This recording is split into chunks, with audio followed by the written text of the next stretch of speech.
নমস্কার বন্ধুরা, কেমন আছো তোমরা সবাই? তো আশা করি ভালো আছো, আমিও ভালো আছি।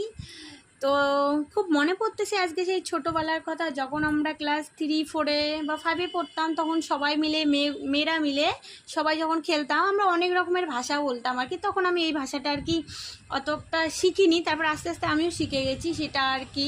খেলতাম যখন সবাই মিলে, কেউ ইংলিশ ভাষা বলতো ওটাকে, কেউ হিন্দি ভাষা, মানে আর নানান রকমের কথা। তখন তো আমরা হিন্দি ভাষা ইংলিশ ভাষা বেশি একটা জানতাম না। তো এইটাই তো আগে বলতেছি, যদি ভালো লাগে কমেন্ট করে জানাবে, তাহলে আর কি আমি তোমাদের আরও এই ভাষাগুলো আর কি বলবো। সব রকমের বলা যায়। তো সেটা হলো নরফা মরফোস কারফার বোরবন্ধু রারফা তোরপমরা সরফাবাই ক্যারফামন আরফা চরফো আশপাশা করপরি অর্ফ অনেক ভার পালো আরফা চরফো আরফামিও অর্ফ অনেক ভার পালো আরফাসি বোরফন্দুরপুর আরফা। তো পিপিলিশ জোরপতি এরবেই ভারফা সারফাটা ভারফালো লারফা গেরফে কর্পোমেন কর্পোরে জারফা নারফা মেরফে ঠিরফিক আরফাসে। টাটা। ভালো লাগলে